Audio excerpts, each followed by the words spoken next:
मैं कॉलेज से घर वापस आई तो वो लोफर टाइप का लड़का आज भी मेरे गली के नुक्कड़ पर खड़ा हुआ था। फैशन के नाम पर उसकी जीन्स जगह जगह से फटी हुई थी। उस पर लाल रंग की शर्ट जो कि आधी उसकी पैंट के अंदर थी आधी बाहर। लाल रंग का रेशमी रुमाल उसने अपने गले में बांध रखा था। होंठ पान खाने की वजह से लाल थे। मुंह में सिगरेट दबाए हुए मुझे ही देख रहा था। मुझे देखकर उसने आंख मारी थी। मैंने फौरन से गुस्से से अपनी नजरें बदल लीं। माथे पर गुस्से से बल चढ़ाए थे और अपने कदम आगे बढ़ा दिए। लेकिन वो बड़ा ही ढीठ टाइप का लड़का था। कहने लगा, ओहो, लड़की तो बड़ी आफत है और गुस्से में तो और भी कयामत लगती है। ये बात उसने अपने बराबर खड़े दूसरे लड़के के हाथ पर ताली मार कर कही थी। मेरा जी चाहा कि वापस पलटकर उसके मुंह पर खींचकर थप्पड़ दे मारूं, लेकिन ऐसे लोगों के मुंह लगना मुझे पसंद ही नहीं था। ये लड़का नया नया हमारे मोहल्ले में आया था। बहुत ही बदतमीज, बदलिहाज और लोफर टाइप का लड़का था। हर वक्त गली के नुक्कड़ पर खड़ा लड़कियों को परेशान करता रहता। मैं तेज तेज कदम बढ़ाती हुई अपने घर की तरफ बढ़ रही थी। जैसे ही मैंने अपने घर का दरवाजा खटखटाया, दरवाजा मेरी माँ ने खोला था। घर के अंदर आते हुए मैंने अपना बैग एक तरफ फेंका था। मेरे गुस्से को देखकर मेरी माँ कहने लगी कि आते ही तुम्हें क्या हो गया। मैंने कहा, माँ, ये जो मोहल्ले में नए लोग आए हैं उनका बेटा बड़ा ही बदतमीज है। मेरी माँ कहने लगी, तुम ध्यान मत दिया करो, तुम तो जानती हो हमारे घर में कोई भी मर्द नहीं है जो ऐसे लोगों से उलझ सके। मैं एक विधवा औरत हूँ, इसलिए कोशिश करो कि अपनी आंखें और कान बंद करके सीधा कॉलेज से घर आया करो। मेरी माँ मेरे गुस्से को अच्छी तरह जानती थी। मैं इस तरह की बदतमीजियों को ज़्यादा देर बर्दाश्त नहीं कर सकती थी, इसलिए वो मुझे कड़वी सच्चाई से रूबरू कराने लगी। मैं अपने कमरे में चली गई। उस दिन तो मैंने उस लड़के की बदतमीजी बर्दाश्त कर ली थी, लेकिन मैं नहीं जानती थी वो लड़का अपनी हद पार कर जाएगा। अब तो उसने जैसे तमाशा ही पकड़ लिया था। जब भी मैं कॉलेज से वापस आती वो मुझ पर कमेंट पास करने लगता, कभी मेरे साथ साथ चलने लगता और जब मैं उसे घूर कर देखती तो हंसने लगता। आज भी ऐसा ही हुआ था। जैसे ही मैं गली के अंदर दाखिल हुई वो मेरे साथ साथ चलने लगा। उसके साथ उसके दो आवारा दोस्त भी थे। उनसे कहने लगा, बड़ा नखरा है भाई आजकल की खूबसूरत लड़कियों में। भगवान ने थोड़ा सा हुस्न क्या दे दिया, लिफ्ट शिफ्ट ही नहीं करवाती, हर समय हरी मिर्च बनी रहती हैं। वैसे ऐसी हरी तीखी मिर्चें मुझे बड़ी पसंद हैं। जी चाहता है दांतों के नीचे रखकर चबा लूं, सारी तेजी निकल जाएगी। मेरे सब्र का पैमाना आज भर चुका था। मैं चलते चलते बीच गली में रुक गई। जैसे ही मैं रुकी थी वो भी रुक गया था। मैंने उसकी तरफ बड़े ही गुस्से से घूरा था। कहर भरी नजरें उस पर डाली। उसने एकदम ही सहम जाने का नाटक किया था, जैसे कि मुझसे डर गया हो। कहने लगा, अरे भाई, ये लड़की तो आंखों से गोली भी मारती है, मैं तो डर गया। ये कहते ही वो तीनों जोर जोर से हंसने लगे। मैंने कहा, शर्म नहीं आती तुम्हें दूसरों की बहन बेटियों का पीछा करते हुए। कहने लगा, जरा तमीज से बात करो, ज्यादा हीरोइन मत बनो। ये मत समझो ये सड़क तुम्हारे बाप की है, मेरी मर्जी, मैं जहाँ चाहूँ जाऊँ। तुम्हें क्यों लग रहा है कि मैं तुम्हारा पीछा कर रहा हूँ। ये कहकर उसने मुझे शर्मिंदा करने की कोशिश की थी। फिर हंसते हुए अपने दोस्त के हाथ पर ताली दे मारी। फिर मेरे करीब होकर कहने लगा कि अगर मैं तुम्हारा पीछा करूं तब भी तो मेरा क्या कर लोगी। सच्ची एकदम तीखी मिर्च हो, और मुझे तो तीखी चीजें बड़ी ही पसंद आती हैं। ये कहकर उसने मेरे गाल पर झूलती लट को अपनी उंगली से पीछे किया था। उसकी इस हरकत पर मैं गुस्से के मारे लाल हो गई थी। मैंने खींचकर एक थप्पड़ उसके मुंह पर दे मारा। उसे शायद मुझसे इस बात की उम्मीद न थी। वो मुझे हक्का बक्का देखने लगा। मैंने कहा, अगर आइंदा से मेरा पीछा करने की या मुझे टच करने की कोशिश की तो अच्छा नहीं होगा। कहने लगा, ये अच्छा नहीं किया तुमने, छोड़ूंगा नहीं तुम्हें।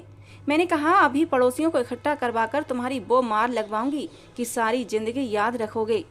ये कहकर मैं आगे बढ़ गई। वो वहीं खड़ा अपने गाल पर हाथ रखे मुझे गुस्से से देखने लगा। मैंने पलट कर भी उसकी तरफ नहीं देखा था और अपने घर आ गई। अब ये लड़का मेरे साथ बदतमीजी नहीं करेगा, मैंने यही सोचा था। लेकिन मैं नहीं जानती थी अगला दिन मुझ पर कयामत बनकर गुजरने वाला है। अगले दिन जैसे ही मैं बस से उतरी वो मेन रोड पर खड़ा हुआ था, काफ़ी गुस्से में था। वहाँ से मैं अपनी गली की तरफ मुड़ी थी।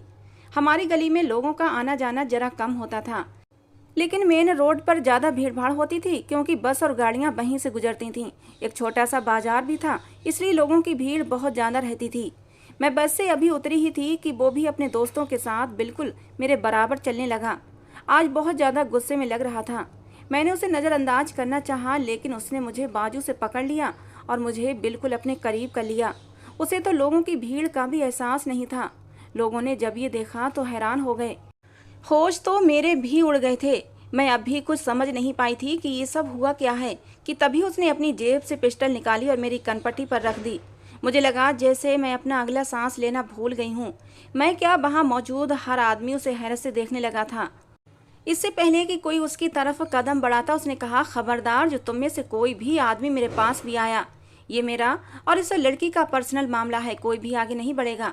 ये कहकर वो मुझसे कहने लगा, थप्पड़ मारा था ना तुमने मेरे मुंह पर, आज मैं बीच बाजार में तुम्हारे साथ वो करूंगा कि तुम किसी को मुंह दिखाने के काबिल भी नहीं रहोगी। ये सुनकर मैं बहुत ज़्यादा घबरा गई थी। मुझे अंदाजा नहीं था कि मेरे उस थप्पड़ का वो इस तरह बदला दे सकता है। उसने मेरा बाजू छोड़ दिया, कहने लगा, चलो घुटनों के बल बैठकर सबके सामने मुझसे हाथ जोड़कर माफ़ी मांगो, वरना मैं सबके सामने तुम्हें बर्बाद करके रख दूंगा। वो बड़े गुस्से से बोल रहा था। सब लोग वहाँ पर तमाशा देखने लगे। वहाँ मौजूद हर कोई चुपचाप ये तमाशा देख रहा था। कुछ मनचले लोफरों के जुमलेबाजी भी शुरू हो गए थे। मुझे आवाज़ आ रही थी, कोई कह रहा था कि आज तो एक फिल्मी सीन देखने को मिलेगा। बहुत से लड़के वहाँ तमाशा देखने के इंतजार में खड़े हुए थे। मेरे तो दिल की धड़कन ही रुक गई थी। मैं अपनी ये जगह हंसाई नहीं चाहती थी और ना ही अपनी बर्बादी, लेकिन मेरे पास दूसरा कोई ऑप्शन नहीं था। जिल्लत और रुसवाई का सोचकर मेरा पूरा शरीर कांपने लगा था। वो लड़का कहने लगा, माफ़ी मांग रही हो या उतारूं तुम्हारा दुपट्टा? ये सुनकर मेरा दिल दहला था और फिर उसने एक पल भी नहीं लगाया था, मेरे गले से दुपट्टा उतार कर फेंक दिया था। मैं ऐसी हो गई थी जैसे बीच सड़क पर बिना कपड़ों के खड़ी हूँ। मैंने अपने दोनों हाथों से खुद को छुपाने की नाकाम कोशिश की थी। कहने लगा, अगर अब भी तुमने माफ़ी मांगने में देर लगाई तो एक एक करके तुम्हारे सारे कपड़े। इससे पहले कि वो कुछ और करता, मैंने अपने कांपते हुए हाथ उस आदमी के सामने जोड़ दिए। हजार बर्दाश्त के बावजूद मेरी आंखों से आंसू बहने लगे। मैंने कहा, मुझे माफ़ कर दो। मेरा ये कहना था कि उसने अपनी पिस्टल मुझसे पीछे कर दी। मुझे मरने का डर नहीं था, लेकिन जो जिल्लत मुझे माफ़ी ना मांगने पर मिलती उसका डर था कि कहीं वो सबके सामने मेरी इज्जत ना उतार दे। अगर वो मेरे साथ कुछ भी बदतमीजी करता तो मैं किसी को मुंह दिखाने के काबिल भी न रहती। वो जिस कदर गुस्से में था, मेरे साथ कुछ भी कर सकता था। मुझे अपनी माँ की याद आने लगी कि भौंकते हुए कुत्तों को देखकर नज़रअंदाज करके गुजर जाना चाहिए। कभी भी उन्हें आगे से जवाब नहीं देना चाहिए, वरना वो काटने से बाज नहीं आता। मेरे साथ भी तो यही हुआ था। सारे मोहल्ले में मेरी आज रुसवाई हुई थी। मेरा तमाशा सा बन गया था। लेकिन वो लड़का मुस्कुरा रहा था, उसकी आंखों में जीत की चमक थी। मेरा जी चाह रहा था जमीन फटे और मैं उसके अंदर समा जाऊं। जब मैं वापस अपने घर आ रही थी तो बेतहाशा रो रही थी। अपने घर का दरवाज़ा खटखटाते हुए भी मेरे हाथ कांप रहे थे। मेरी माँ ने ही दरवाज़ा खोला। मुझे यूँ रोता देखकर वो वजह पूछने लगी। मैं उनके साथ लगकर फूट फूट कर रोने लगी। मेरी माँ मुझे यूँ रोता देखकर परेशान हुई और मुझसे पूछने लगी, क्या हुआ है? मैंने कोई भी जवाब न दिया और अपने आप को कमरे में बंद कर लिया। मेरी माँ ने मेरे कमरे का दरवाज़ा बजाया, लेकिन जो जिल्लत मैंने देखी थी वो एक दिन की तो ना थी।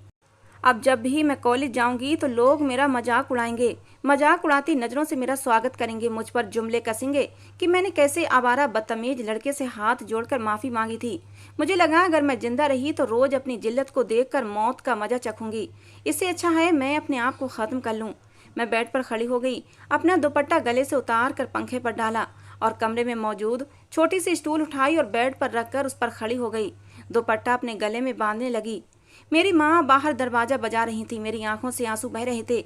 मैं अपने आप को ख़त्म कर देना चाहती थी। मैं ये जिल्लत भरी ज़िंदगी जीना नहीं चाहती थी। मेरी माँ ने खिड़की से शायद मुझे ये सब करते हुए देख लिया था। वो बाहर से चीखने चिल्लाने लगी, कहने लगी, नंदिनी दरवाज़ा खोलो, क्या हुआ है तुम्हें? मैं क्या बताती मैंने कौन सी जिल्लत बर्दाश्त की है। अपने पाँव से मैंने स्टूल पीछे किया। मेरा गला दुपट्टे से दब चुका था। मेरे पैर हवा में लहरा रहे थे।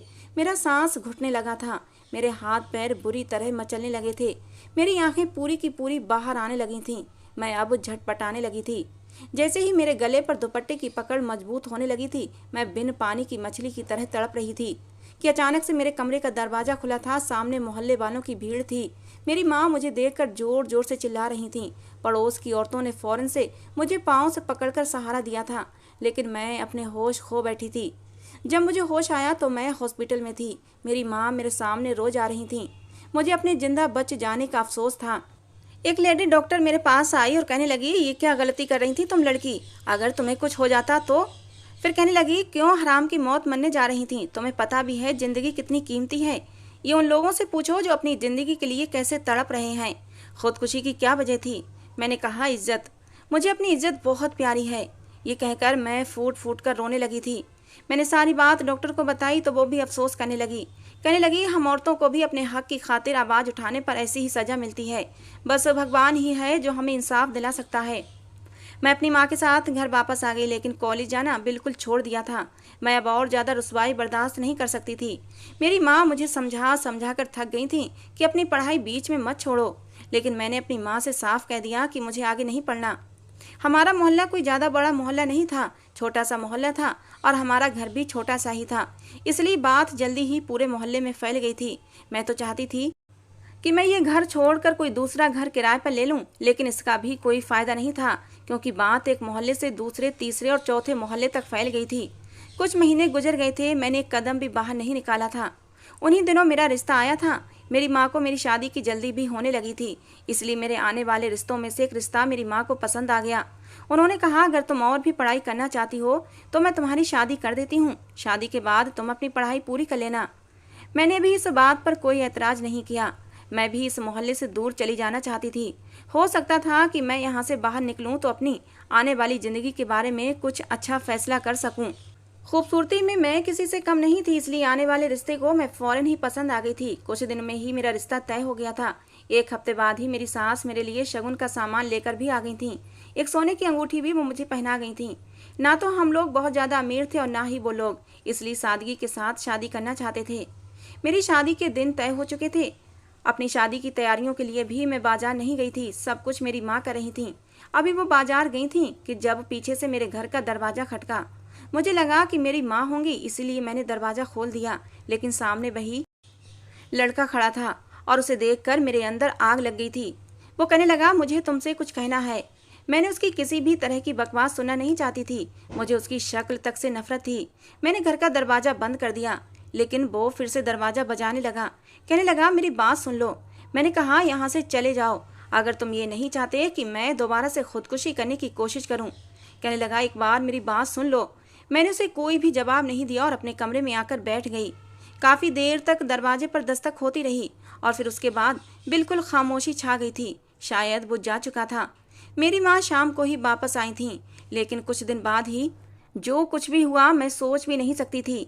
मेरी शादी के 4 दिन पहले मेरी सास बड़े गुस्से में हमारे घर आई थी।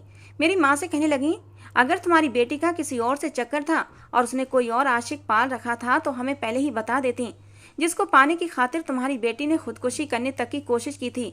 उस बदमाश लड़के ने तो मेरे बेटे के सर पर पिस्तौल तान दी। कहने लगा कि अगर उस लड़की से शादी की तो तुम्हें जान से मार डालूंगा। भला ये क्या शरीफ लोगों के काम है?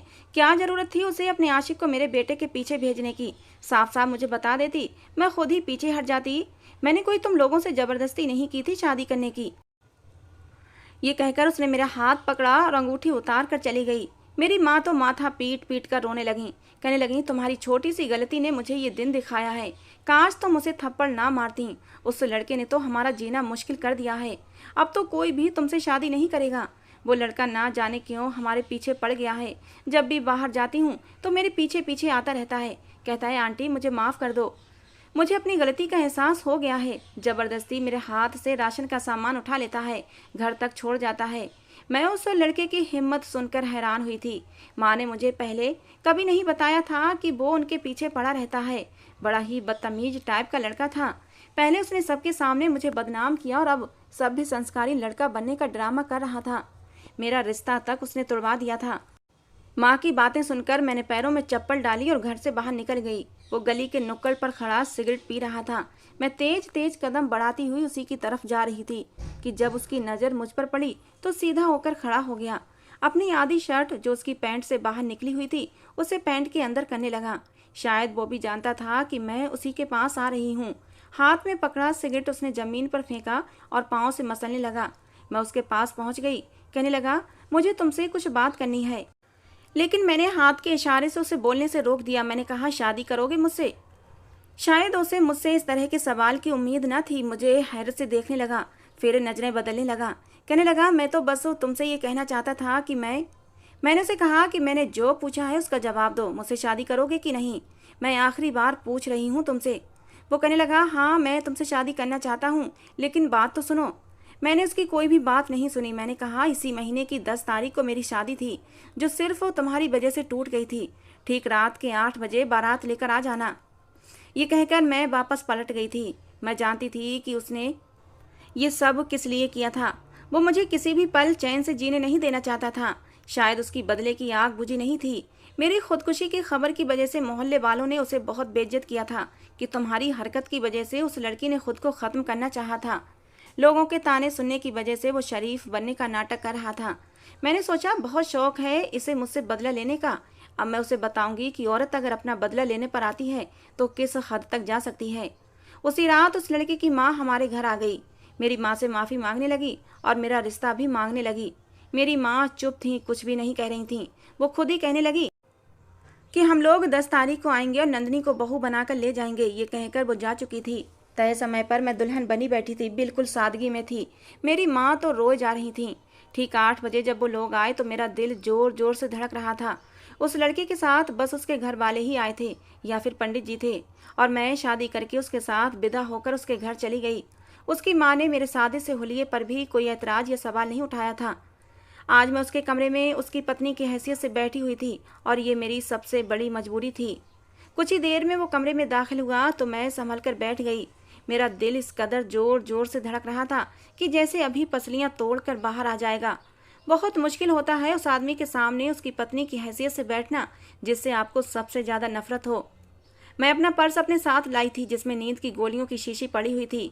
मैं यहाँ उसके साथ शादीशुदा जिंदगी गुजारने नहीं आई थी, बल्कि उसे सजा देने आई थी। वो मेरे पास बैठ गया। मैं जरा सा पीछे हटी थी। मुझे वो समय याद आने लगा जब उसने मुझे सबके सामने बदनाम करके रख दिया था। वो मेरे चेहरे की तरफ देख रहा था। मेरा चेहरा इस समय मेकअप से बिल्कुल साफ था। कपड़े भी सादा से थे। ना तो मेरे हाथों में चूड़ियाँ थीं और ना ही कोई जेवर मैंने पहन रखा था। कहने लगा, नंदिनी, मैं उसकी बात अभी यहीं तक पहुंची थी कि मेरा सब्र जवाब दे गया था। मैंने कहा, प्लीज़ मेरा नाम अपनी ज़बान से मत लो। ये ना हो कि मुझे अपने नाम से भी नफरत हो जाए। तुम्हें क्या लगता है कि मैं तुम्हारे साथ यहाँ सुहागरात मनाने आई हूँ या तुम्हारे साथ शादीशुदा ज़िंदगी गुजारूंगी? नहीं, मुझे यहाँ मेरी मजबूरी लाई है, क्योंकि मैं जानती थी तुम जैसा बदमाश मुझे चैन से जीने नहीं देगा, मुझे बदनाम ही करता रहेगा, मेरी शादी कहीं भी होने नहीं देगा। आसान नहीं होता किसी लड़की का एक बदमाश की पत्नी बनना। मैं रोने लगी थी। वो खामोशी से मेरी बात सुन रहा था। कहने लगा, नंदिनी, वो लड़का तुम्हारे काबिल नहीं था, इसीलिए मुझे ये सब करना पड़ा था, वरना मैंने उसकी बात बीच में ही रोक दी। मैंने कहा, तुम क्या समझते हो खुद को? क्या तुम मेरे काबिल थे? तुम्हें लगता है कि मैं तुम जैसे आदमी को डिजर्व करती हूँ, एक गुंडे बदमाश को? मेरी बात सुनकर कहने लगा, मैं अपने किए पर शर्मिंदा हूँ। मैंने कहा, बस करो ये ड्रामेबाजी, मेरे सामने शरीफ होने का नाटक मत करो और जाओ यहाँ से। ये सुनकर वो कहने लगा, एक बार मेरी बात तो सुन लो, फिर मैं चला जाऊँगा। लेकिन मैं बेड से उठकर खड़ी हो गई, बेड पर रखी चादर ली और ज़मीन पर बिछाने लगी। वो मेरे पास आया और कहने लगा, तुम बेड पर सो जाओ, ज़मीन पर मैं सो जाता हूँ। वो मेरी बात समझ चुका था। मैं बेड पर आकर लेट गई। कुछ दिन ऐसे ही गुजर गए थे। उस लड़के का नाम मयंक था। अपनी 4 बहनों का इकलौता भाई था। सब बहनें शादीशुदा थीं। उसके बाप दूसरे देश में होते थे और वहीं से पैसे कमाकर भेजते थे। माँ के ज़्यादा ही लाड प्यार ने उसे बिगाड़ कर रख दिया था। ना वो कमाता था, ना ही उसने पढ़ाई पूरी की थी। इंटर के बाद ही उसने पढ़ाई छोड़ दी थी। अपने बाप के पैसों पर ऐश कर रहा था। उसकी माँ कहने लगी, मेरा बेटा इतना भी बुरा नहीं है, बस वो गली के आवारा लड़कों की बातों में आ गया था, इसलिए तुम्हारे साथ ऐसा कर दिया। तुम्हें भी थप्पड़ नहीं मारना चाहिए था। मर्द ऐसी बातों को अनाका मसला बना लेते हैं। मैंने अपनी सास को कोई भी जवाब नहीं दिया था। मैं ज़्यादातर अपने कमरे में ही गुजारती थी। एक बार जब वो कमरे में आया तो उसके हाथ में शॉपिंग बैग था। कहने लगा, इसमें तुम्हारे लिए कपड़े हैं और कुछ ज़रूरत का सामान भी। मैं घर से एक जोड़े कपड़े में ही आई थी और 3 दिन से वही पहन रखे थे। मैंने कहा, मैं भी कितनी बदकिस्मत हूँ, कपड़े भी ससुर के कमाए पैसों से पहनूंगी। मेरा पति तो इस काबिल भी नहीं कि अपनी कमाई से मुझे एक जोड़ा भी लाकर दे सके। मेरी बात सुनकर उसका चेहरा बुझ गया था। अगले दिन वो सुबह ही घर से निकल गया था। रात देर तक वापस आया तो मेरी सास पूछने लगी, मयंक, पूरा दिन तुम कहाँ गायब रहे थे? कहने लगा, काम ढूंढने गया था माँ, और कहाँ जाऊँगा। ये सुनकर मुझे बड़ी हैरत हुई थी। मेरी सास कहने लगी, तुम्हें क्या ज़रूरत है काम करने की? अरे लाखों रुपये तुम्हारा बाप कमाकर भेज तो रहा है। वो कहने लगा, वो पापा की मेहनत की कमाई है अम्मा, मुझे भी तो कुछ करना चाहिए। 1-2 जगह मेरी बात हो गई है, कल से काम पर जाऊँगा। मेरी सास कहने लगी, कोई ज़रूरत नहीं है तुझे नौकरियाँ करने की, तुम्हारे पापा से बात करती हूँ, तुम्हें कारोबार करने के लिए पैसे भेज दें। लेकिन उसने इनकार कर दिया। अब वो रोज सुबह को जाता और रात को ही वापस आता था। 15 दिन बाद वो एक जोड़ा मेरे लिए लेकर आया था। कहने लगा, ये मेरी मेहनत की कमाई से है, इसे पहन कर आओ और तैयार भी हो जाना। उसकी बात सुनकर, उसकी बात का मतलब समझकर मेरे तन बदन में आग सी लग गई थी। क्या समझता था वो खुद को? 4 पैसे कमाकर वो समझने लगा था कि सब कुछ ठीक हो गया। मैंने उसका लाया हुआ जोड़ा उसके मुंह पर मार दिया। मैंने कहा, अपनी कमाई अपने पास रखो, मुझ पर हक जमाने की कोशिश मत करना। मैं नफरत करती हूँ तुमसे, मैंने गुस्से से देखते हुए कहा था। मेरा ये व्यवहार शायद उसे बर्दाश्त नहीं हुआ था, इसलिए गुस्से में आ गया। कहने लगा, चाहती क्या हो तुम? माफ़ी मांग तो रहा हूँ तुमसे, हो गई थी मुझसे गलती। कब तक इस बात को लेकर बैठी रहोगी? तुम्हारी खातिर 12 घंटे की ड्यूटी दे रहा हूँ ताकि तुम्हें ये न लगे कि मैं अपने बाप की कमाई पर जी रहा हूँ। नंदिनी, मैं पति हूँ तुम्हारा, तुम पर हर तरह का हक रखता हूँ। मैं चाहूँ तो अभी के अभी अपना हक तुमसे वसूल कर सकता हूँ, लेकिन मैं अब तुम्हारे साथ जबरदस्ती नहीं करना चाहता। इसलिए बेहतर होगा कि जाओ, जाकर मेरे लिए तैयार होकर आओ, वरना मैं। वो ये कहकर बाकी की बात मुंह में दबा गया था। वही शब्द, वही गुस्सा, वही अंदाज जो उस दिन उसने मेरे साथ अपनाया था, उसे इस गुस्से में देखकर मेरे अंदर फिर से आग भड़क उठी थी। मैंने कहा, वरना क्या करोगे? तो मेरा दुपट्टा उतार कर फेंक दोगे, मेरे कपड़े फाड़ दोगे, मुझे नोचोगे, मारोगे, मेरे साथ जबरदस्ती करोगे, अपनी हवस और जुनून का निशाना बनाओगे, फिर जाकर तुम्हारी मर्दानगी को सुकून मिलेगा। मैं तो जैसे फट पड़ी थी। मैंने अपना दुपट्टा खुद ही उतार कर फेंक दिया। मैंने कहा, चलो दिखाओ मुझे अपनी मर्दानगी, मेरे साथ करो जानवरों वाला व्यवहार, लेकिन याद रखना, अगर तुमने मुझे छूने की कोशिश भी की तो वो तुम्हारी आखिरी कोशिश होगी।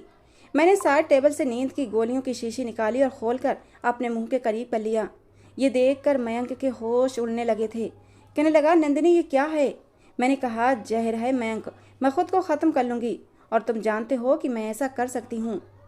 मेरी बात सुनकर उसके होश उड़े थे। कहने लगा, ये क्या पागलपन है, इधर दो मुझे ये दवा। मैंने कहा, नहीं, मैं हर बार तुमसे हार नहीं मान सकती, तुम हर बार अपनी मनमानी हम औरतों से नहीं करवा सकते। कहने लगा, नंदिनी, भगवान के लिए ये सब कुछ मत करना, मैं तुम्हें हाथ भी नहीं लगाऊंगा, वादा करता हूँ। ये कहकर वो कमरे से चला गया था और फिर उसके बाद वो मेरे पास नहीं आया था।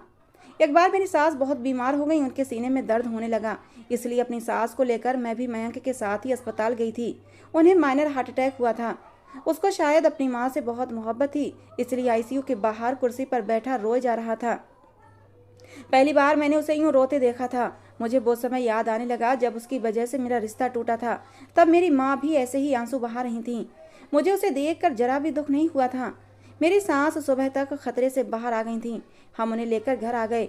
वो अपनी माँ की सेवा खुद ही करने लगा था। आज तक कभी भी उसने मुझसे कोई काम नहीं कहा था। मेरी सास जरूर कहती थी कि मयंक, तुम्हारी मनमानी ने मुझे कहीं का नहीं छोड़ा।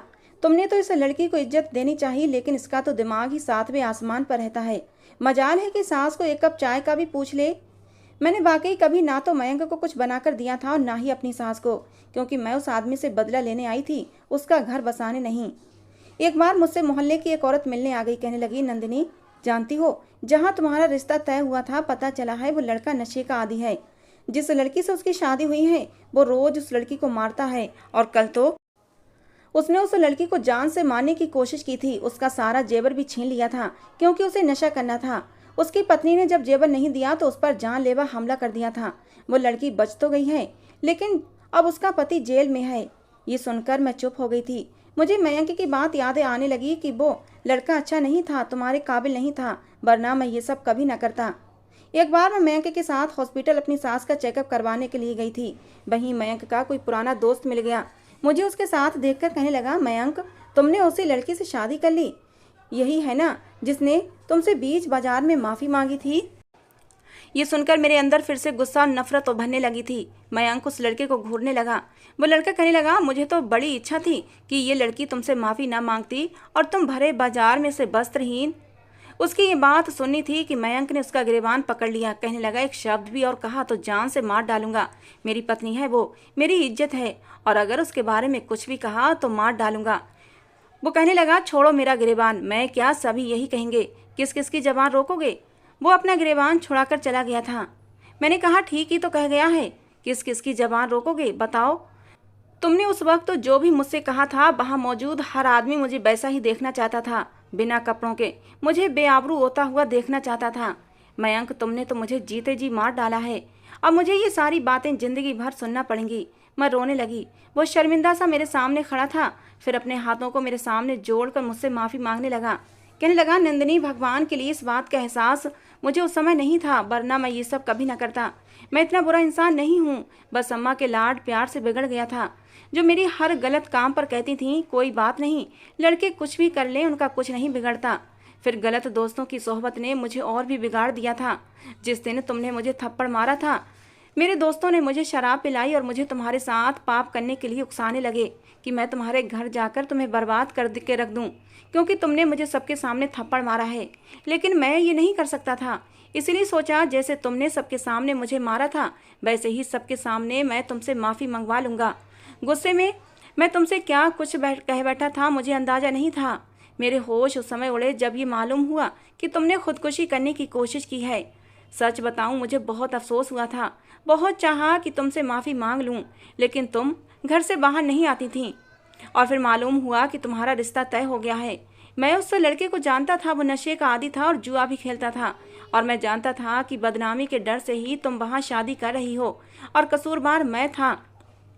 इसलिए उस दिन तुम्हारे घर पर तुमसे माफ़ी मांगने आया था, तुम्हें बताने आया था कि इस रिश्ते से इनकार कर दो, क्योंकि ये रिश्ता तुम्हारे लायक नहीं है। मैं तुम्हारी शादी में कभी भी रुकावट बनना नहीं चाहता था, लेकिन तुमने मेरी बात नहीं सुनी, तो मजबूरन उस लड़के को मुझे धमकी देनी पड़ी थी। तुमने खुद ही मुझसे शादी के लिए कहा, तो फिर मैं भी मान गया था, क्योंकि मैं तुम्हारा कसूरवार था। अब भी तुम पर उठने वाली हर उंगली को तोड़ना जानता हूँ, बस मुझे एक बार माफ़ कर दो। उसकी बात सुनकर मैं चुप हो गई थी। अब वो मेरी खातिर काफ़ी बदल चुका था, मेहनत करके कमाने लगा था, मुझसे माफ़ी भी मांग चुका था। इसलिए मैंने भी सोचा मुझे भी ज़िंदगी में आगे बढ़ जाना चाहिए। कुछ दिन बाद ही जब वो कमरे में आया तो मुझे अपने लाए हुए कपड़ों में देखकर हैरान हुआ था। मैं आज उसी की पसंद में ढलकर उसी के इंतजार में बैठी थी। हाथों में चूड़ियाँ भी पहनी थी, मेकअप भी किया था। वो मुझे देखकर मुस्कुराने लगा, मेरे पास आकर बैठ गया, मेरे दोनों हाथ थामकर कहने लगा, मुझे माफ़ करने का बहुत बहुत धन्यवाद। तब मैंने उसके हाथ देखे थे। मैंने अपने हाथ उसके हाथों से पीछे किए और उसके हाथ गौर से देखने लगी, जो छालों से भरे हुए थे। मैंने कहा, मयंक, ये क्या है? कहने लगा, तुम्हारी खातिर मैंने मजदूरी भी की है नंदिनी, ताकि अपनी मेहनत से तुम्हारी हर ज़रूरत को पूरा कर सकूं। मैंने उसके हाथों को अपने होठों से लगा लिया और अपना सर उसके कंधे से टिका दिया। उसने भी मेरे माथे को चूम कर अपने प्यार का एहसास दिलाया था। मैंने उसे दिल से माफ़ कर दिया था, क्योंकि अगर कोई आपकी खातिर खुद को बदल ले तो उसे दिल से अपना लेना चाहिए। आपका क्या ख्याल है, कमेंट में ज़रूर बताइएगा। दोस्तों, कहानी कैसी लगी ज़रूर बताना। पसंद आई हो तो प्लीज़ लाइक करना। रोज़ एक नई कहानी सुनने के लिए हमारे चैनल को भी सब्सक्राइब करना। कहानी को पूरा अंत तक सुनने के लिए आप लोगों का बहुत बहुत धन्यवाद। दोस्तों, मिलते हैं अगली किसी नई कहानी के साथ।